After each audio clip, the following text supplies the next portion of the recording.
کہ کوئی شخص کسی کو قرض دے دے تو پہلے ہم یہ سمجھ لیں کہ ایک قرض خواہ ہے اور ایک مقروض ہے۔ جس نے پیسہ دیا ہے وہ قرض خواہ ہے اور جس نے پیسہ لیا ہے وہ مقروض ہے۔ تو اس پیسے کا مالک کون ہے؟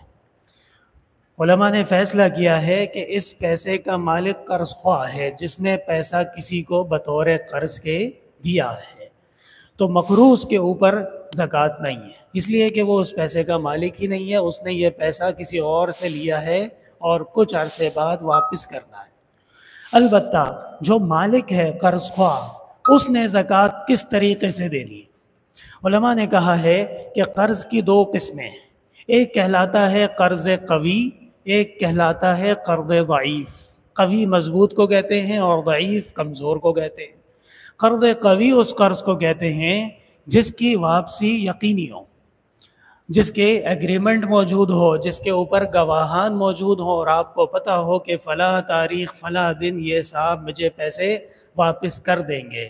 تو قرض قوی پہ زکوٰۃ ہے، لیکن جب پیسہ آپ کے ہاتھ میں آ جائے تب ہے، پہلے سے نہیں ہے۔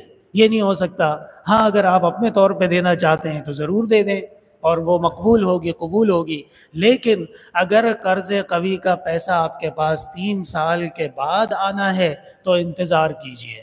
3 سال کے بعد جب وہ پیسہ آپ کے ہاتھ میں آ جائے تو 3 سال گزشتہ کی زکوٰۃ دینی ہے۔ حساب کر لیں وہ کتنا مال ہے اور اس میں اس سال کتنی نصاب تھا، سونے کی قیمت کیا تھی، چاندی کی قیمت کیا تھی، اس حساب سے 1 سال کی زکوٰۃ دے دیں، پھر دوسرے سال کی زکوٰۃ دے دیں، پھر تیسرے سال کی زکوٰۃ دے دیں۔ اور قرض ضعیف اس قرض کو کہتے ہیں کہ کسی کو آپ نے پیسہ دے دیا اور اب واپسی کی امید نہیں ہے، امید بھی ہے لیکن وثیقہ نہیں ہے، ڈاکومنٹڈ نہیں ہے۔